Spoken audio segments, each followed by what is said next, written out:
and a very warm welcome to the second of our vision lectures here at Wycliffe Hall. Our four vision aims are to be a centre for the intellectual renewal of the church and through the church and society, to be a centre for the renewal of Christian preaching, to be a centre for the renewal of Christian character, and to be a centre for the renewal of Christian prayer. We come today to the subject of character. Just a little bit of housekeeping before we start the general lecture, and then we'll go straight into, unlike last time, we'll go straight into Q&A, which Simon will chair, and then we will get your coffee and biscuits and your general caffeine fix at 11:15 in the dining room. We're delighted to have with us today General Sir Richard Dannatt. Sir Richard was Chief of the General Staff from 2006 to 2009. He's been an outspoken defender of army pay and conditions. He assisted with the formation of Help for Heroes, the military charity. He has been Vice President of the Armed Forces Christian Union and is President of the Soldiers and Airmen Scripture Reading Association. He sits as a crossbencher in the House of Lords as Baron Dannatt. He's currently Constable of the Tower of London, which I imagine is a slightly less exciting role than Wolf Hall would lead one to believe. He used to list cricket as one of his interests, but that may have changed over the past few days. Would you please welcome Sir Richard Dannatt?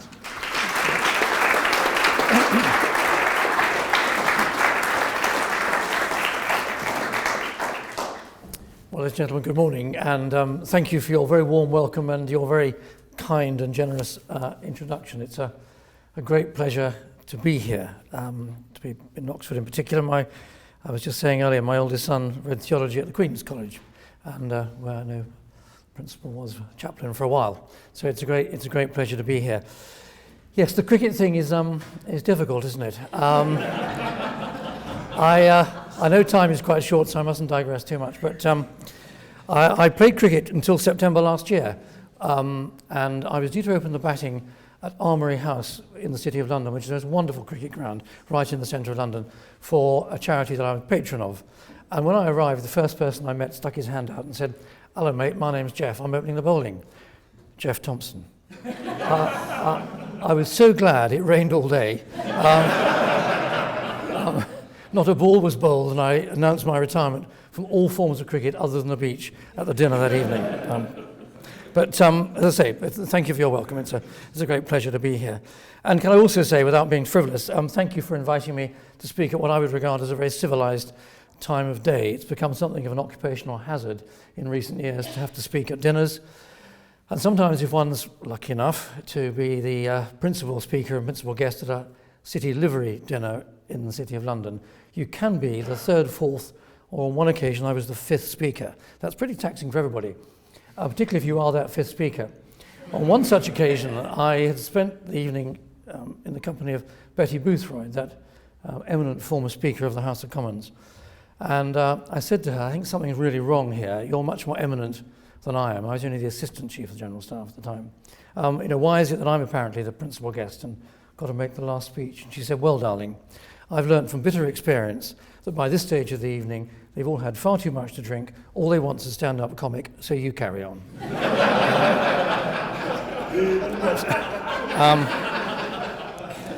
So just while you're doing that, I'll have some water. But I'm not going to be a stand-up comic this morning. That's not what I'm invited to do. But instead, I would like to address the subject which I've been invited to do. The topic within the Vision series, the renewal of character, renewal of Christian character. And I'll talk to that for 45, 50 minutes or so, and then, as has been suggested, very happy to go straight into questions and answers, and very happy to take questions and have discussion on anything that I've said, or anything that you thought I might have said or hoped I would say. So please let your questions run as widely as your imagination. It makes it rather more fun. So our subject this morning is the renewal of character, renewal of Christian character. And I think that immediately begs the question of what or whose character and for what purpose is this renewal?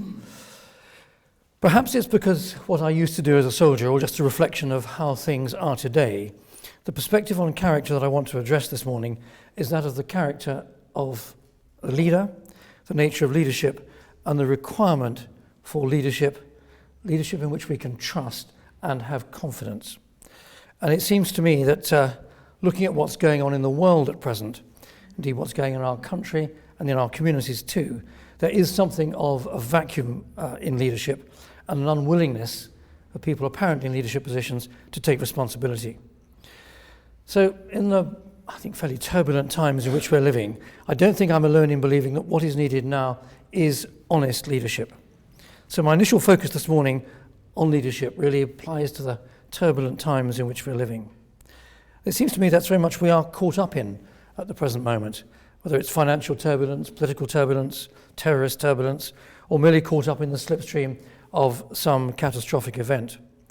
But those in positions of authority shouldn't shy away from leading in these turbulent times. So I think if leadership is to be of any real value, if leaders are to really earn their pay, do their job, then it's in turbulent times that the real qualities will out, where the real value will be added, and where true leadership will be displayed, and not when everything is going swimmingly or according to plan. So I'd suggest that leadership is for turbulent times.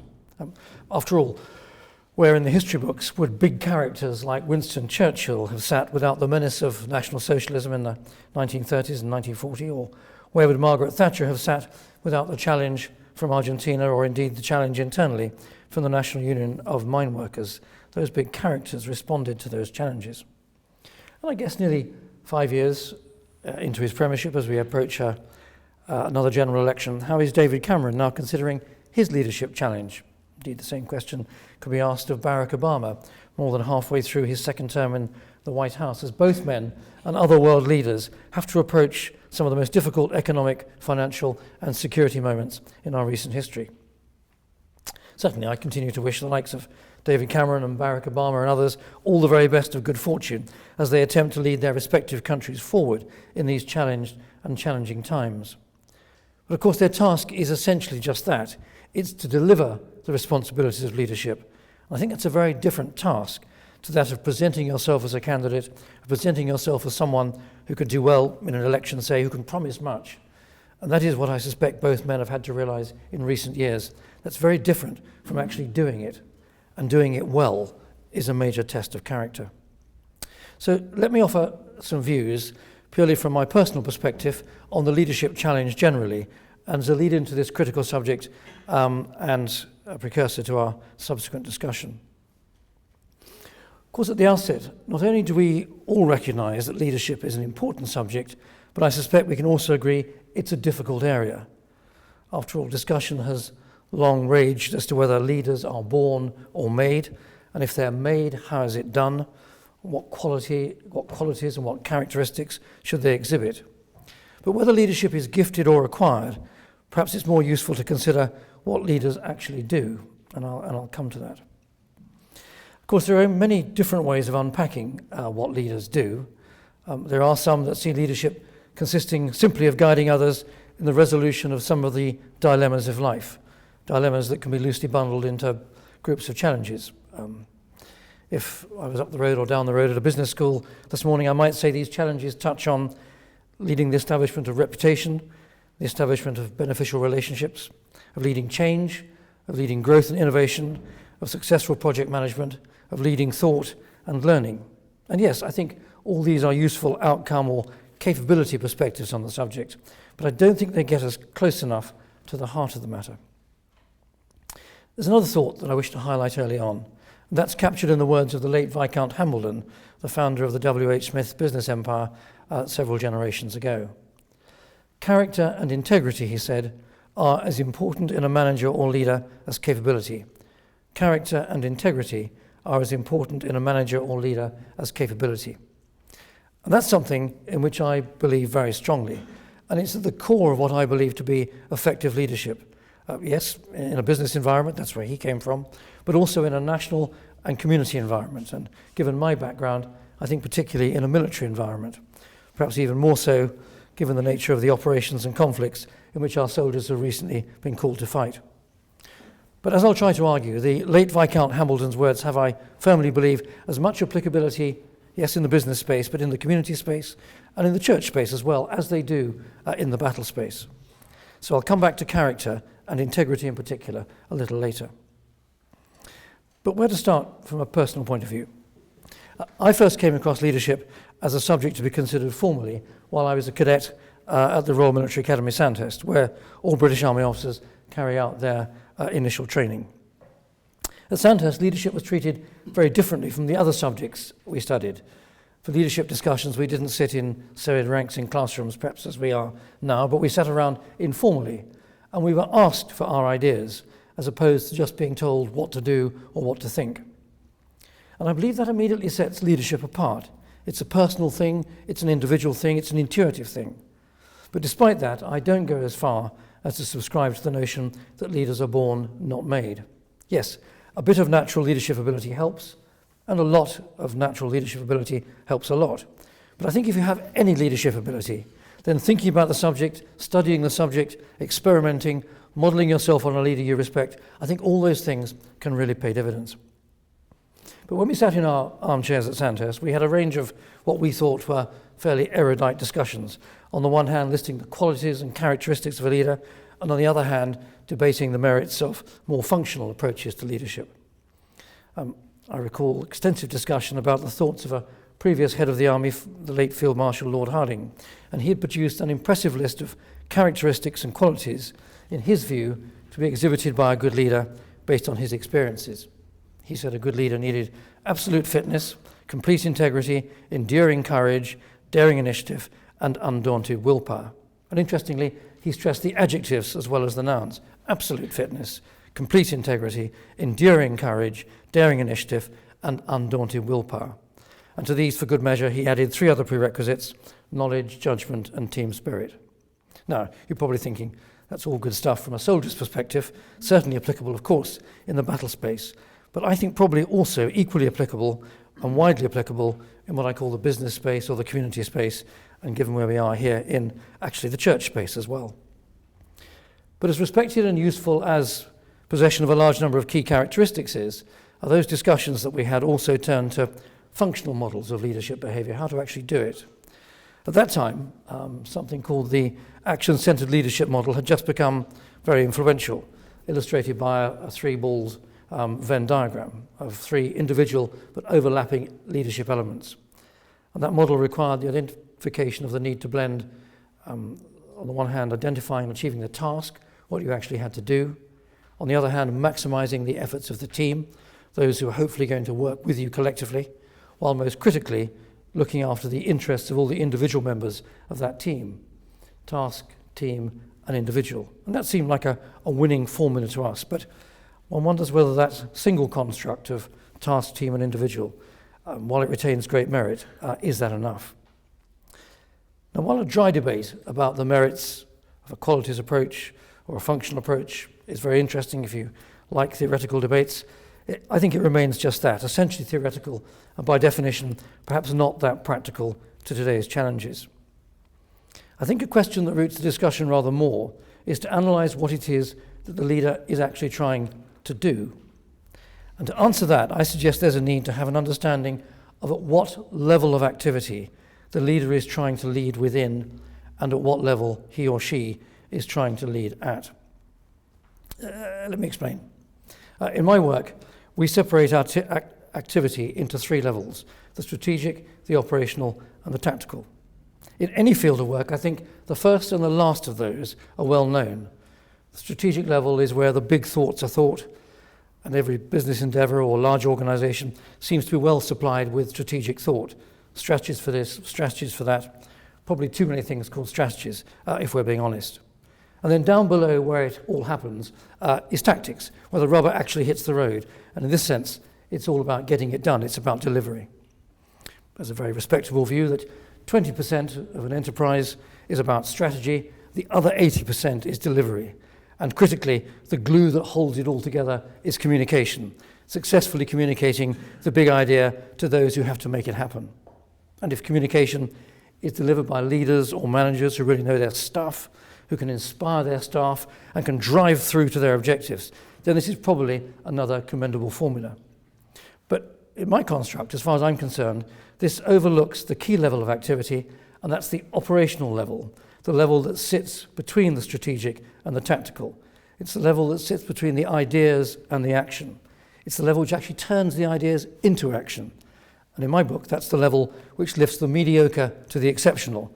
If you like, in historical terms, it's the level that lifted Nelson, Wellington, and Montgomery into the history books, and in a business sense, the likes of, Bill Gates and Warren Buffett into the world's rich lists.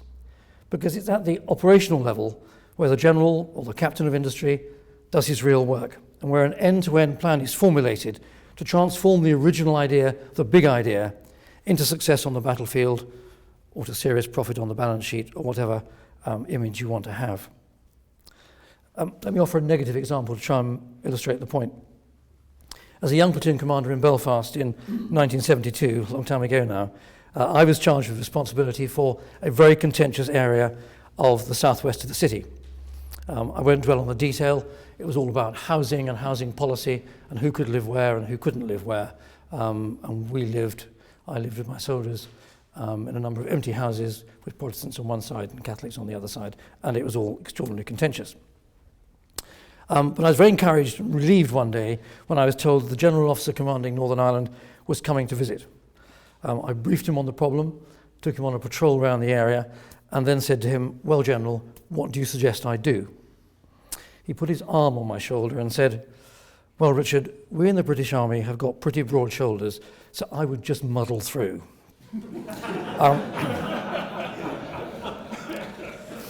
And to this day, I've been determined that we must do better than just muddling through. And if we need another more contemporary example, the complete lack of planning for what happened next in Iraq in 2003, after the military intervention had achieved regime change, I think stands as an extraordinary indictment. I won't prejudge the Chilcot inquiry on this one. Suffice to say that if the strategic objectives have not been clearly identified, and there is not an operational level campaign plan worthy of the paper it's written on, then leaving the issue to the wit and instinct of the foot soldiers on the ground at the tactical level is a huge risk. So my point is, it requires serious intellectual rigor and professional understanding to do this critical operational level activity properly, to devise a plan, a campaign plan, to take one in a series of steps, which in the army we'd call battles or engagements, to the pre-identified end state, and on to success in their campaign. Clearly the antithesis of muddling through. But the compilation of the plan is nothing without the application of energy, drive, and inspiration to take the team on the journey.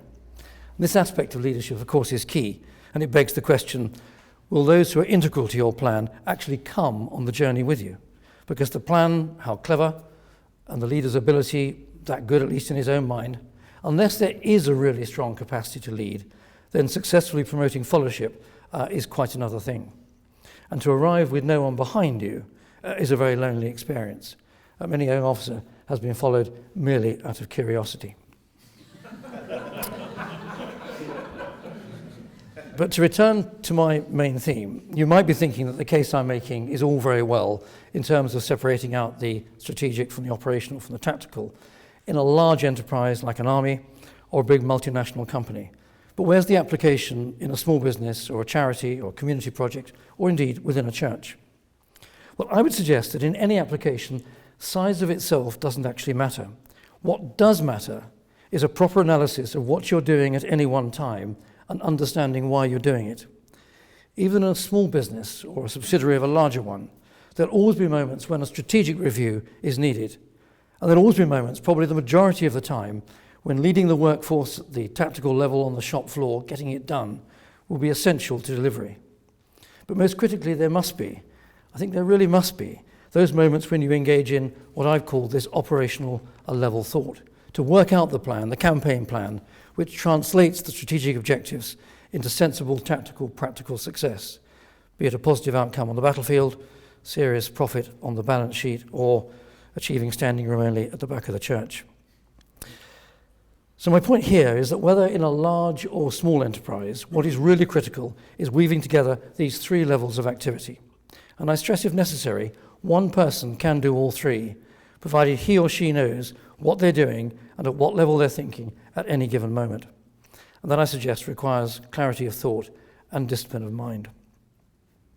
And just a word on that. I sometimes wonder what are the two biggest threats to an otherwise excellent leader and decision maker.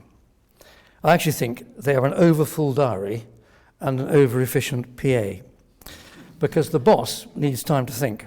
Others can do, but he or she as the boss is paid to think. And to think, you need time. But if the over-enthusiastic PA sees a gap in the diary and fills it with something that PA person thinks is useful, but actually isn't that important, then he or she is doing the boss a huge disservice and the organization too.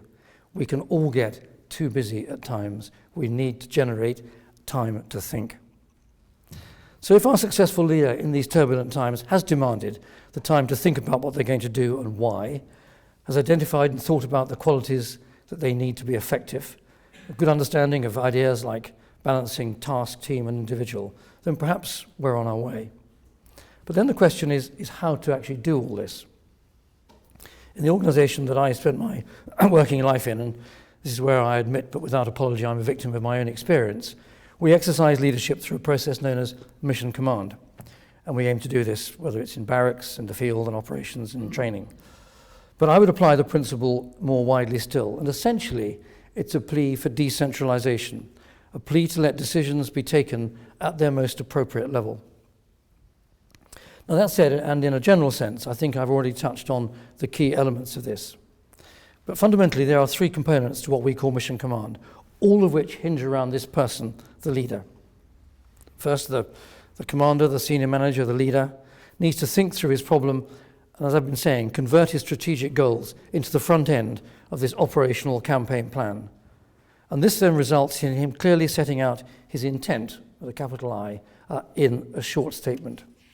And to do that, he needs to have applied sufficient analysis and thought so that he can set out to his subordinates, not a very widely used term, his employees, his helpers, whatever, his statement of what needs to be done and his statement of his overall intentions as to how it's to be done.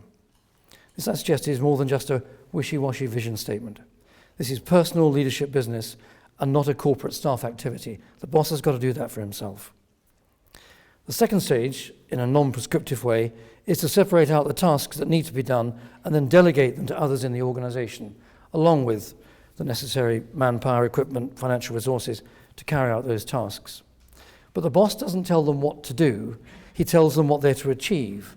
So this is very much output or outcome focused and not just an input exercise. And finally, in this is where the process can go wrong.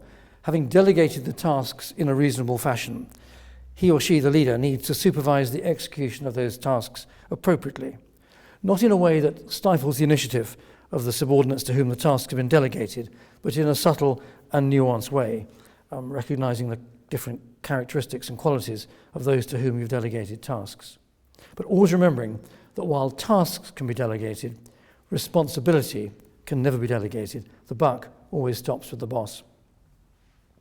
Actually, without going down a rabbit hole unduly, I think this notion of the degree of ownership and responsibility for a plan came home to me most starkly in July 2000, when I gave evidence for the prosecution at the trial of one Radislav Krstic before the International Criminal Tribunal for the former Yugoslavia in The Hague.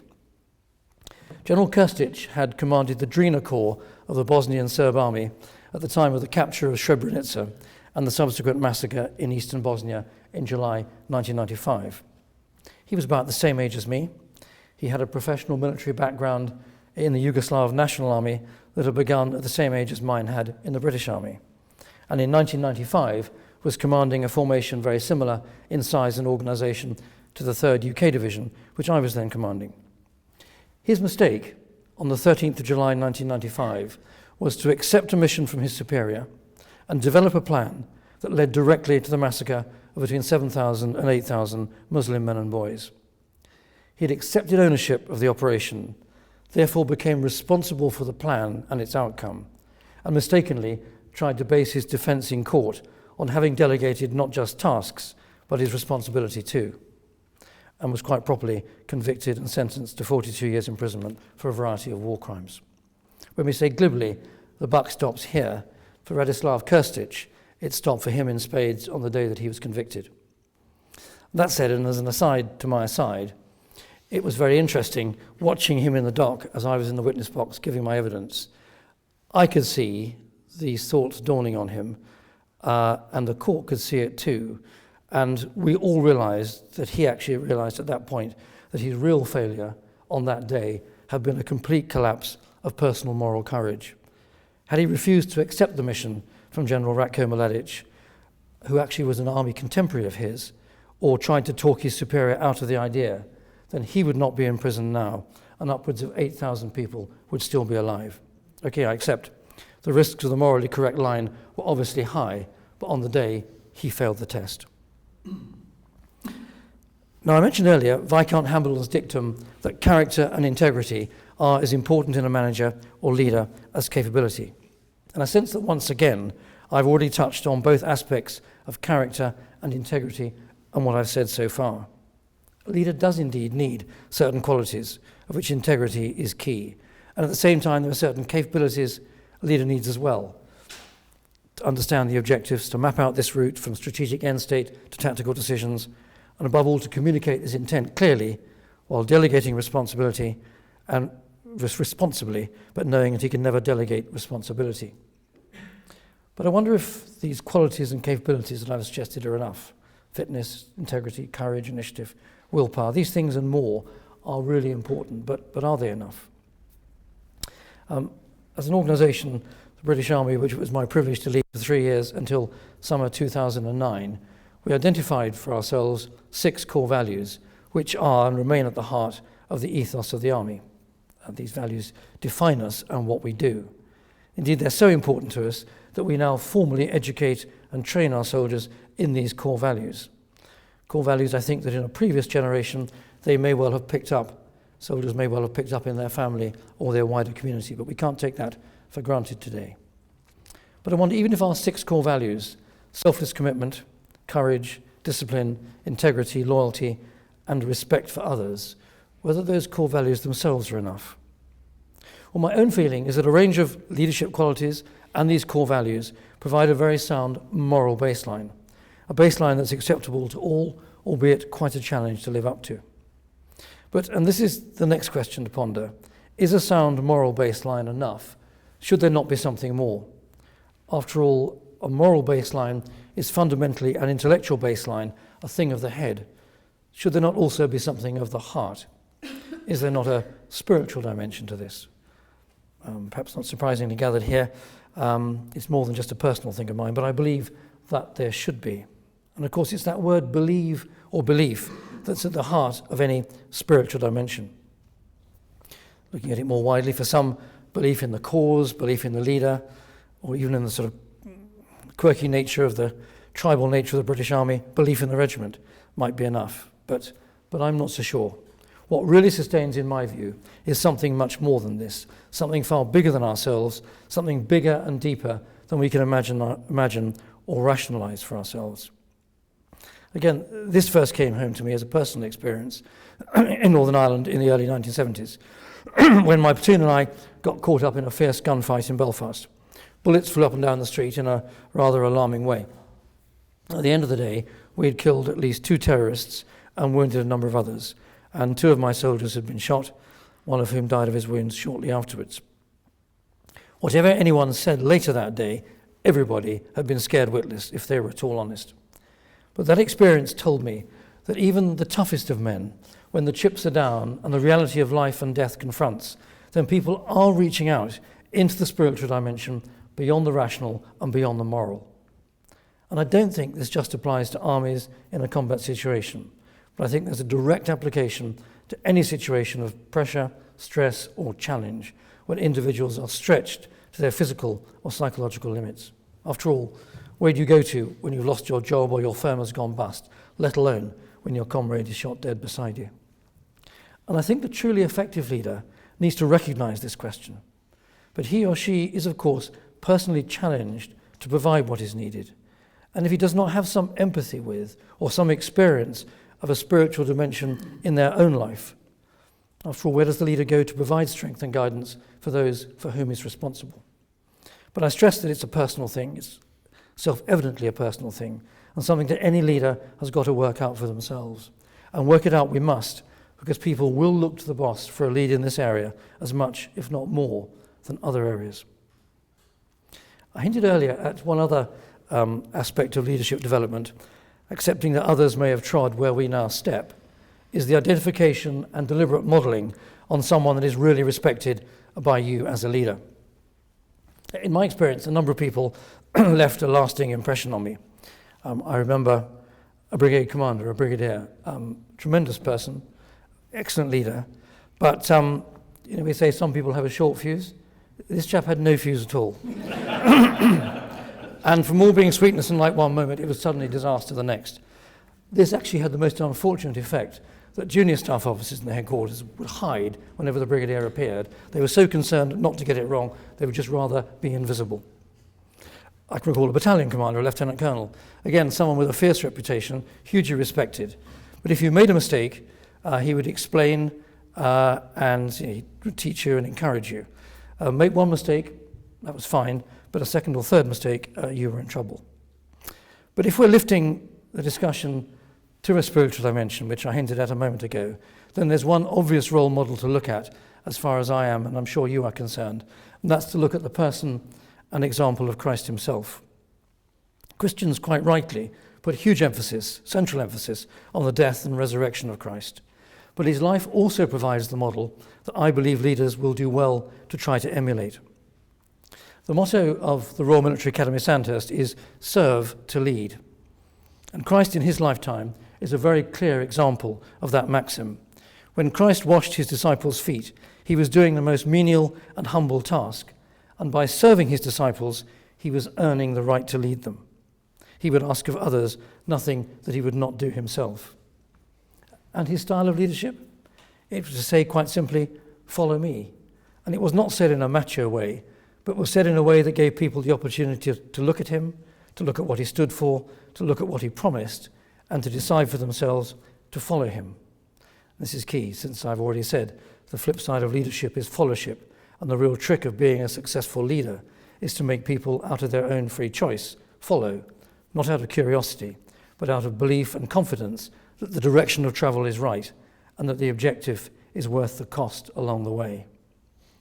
Following his Father's plan and doing what he had to do cost Jesus Christ his life, but his belief and confidence in his Father's plan led to him opening up the way to peace and purpose in this life and life beyond for those who are prepared to put their trust in him. During my professional career, asking people to risk their lives was part of the job, but doing so without giving them the chance to understand the meaning of life and death, I think is something of a dereliction of our wider duty of care to our people. And therefore I think there's very much an obligation on the leader, certainly on a Christian leader, to include a spiritual dimension into his people's general conduct of their lives, and in my case, their preparation for potentially life-challenging operations. Qualities and core values are fine as universally acceptable moral baseline for leadership, but the unique life, death, resurrection, and promises of Christ provide that spiritual opportunity that I believe takes the privilege and the demand of leadership to yet another level. And I think this series of thoughts brings us around in a circle to the heart of our challenge in these turbulent times of today. Let me just take you on a short contemporary excursion.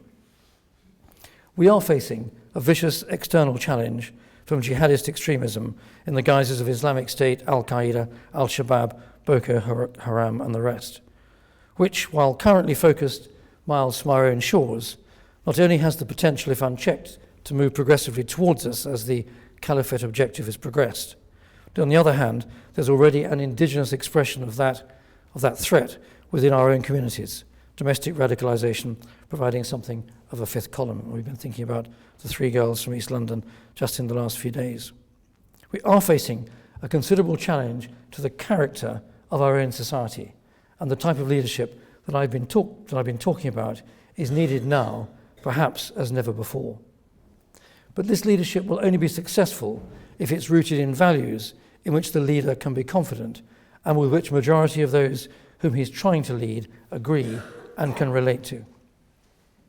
I talked about the British Army's attempt to square this circle by setting down 6 core values for ourselves and deliberately educating our people in their importance and their relevance to the success of what the Army tries to do on behalf of the nation.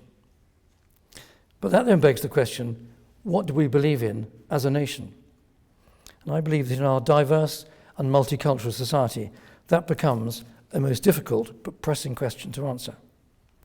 And therefore, when we waver in our answer and are then confronted by a determined and confident, if evil, opponent, the challenge for both the leader and the led becomes immeasurably harder, whether at the community level, the national level, or the international level.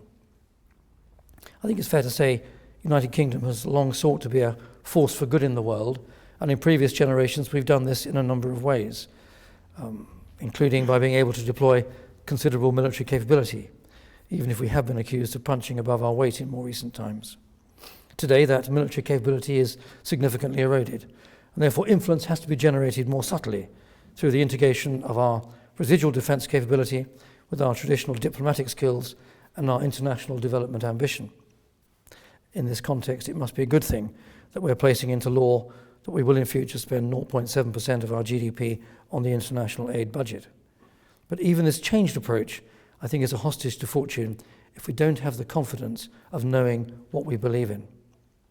And if you accept that contention, then there should be a serious national debate about determining who we are and what we believe, and therefore knowing what we should defend and what we should promote. A recent consultation in the House of Commons last month had a go at determining the characteristics of our British identity. There's not the time this morning. This might not necessarily be the place to debate this at length, but the conclusion of that consultation last month seems eminently reasonable to me. It affirmed fundamental British values to be democracy, the rule of law, equality of every human being before the law, freedom of speech, and the rights of all men and women to live free from persecution. And many would argue that those values are derived from the Judeo-Christian heritage of this country, a heritage that's now severely under threat. But if those values really are our values, and are indeed founded on our Judeo-Christian heritage, then when held up against the perversion of one of the world's other ancient religions under the banner of Islamic State, then we should have the confidence of standing on a strong moral and spiritual foundation, and one from which we can go forward. Now, let me dismount from that particular hobby horse before I ride it too hard and just try to pull my thoughts together by way of a conclusion. There are traditional ways of understanding and developing leadership. The qualities approach, the functional approach are but two. But in today's more complex environment, in both the business space, the community space, and the battle space, I believe there needs to be more. I contend the leader needs to analyse very carefully at any moment in time what he or she is trying to do and at what level of leadership.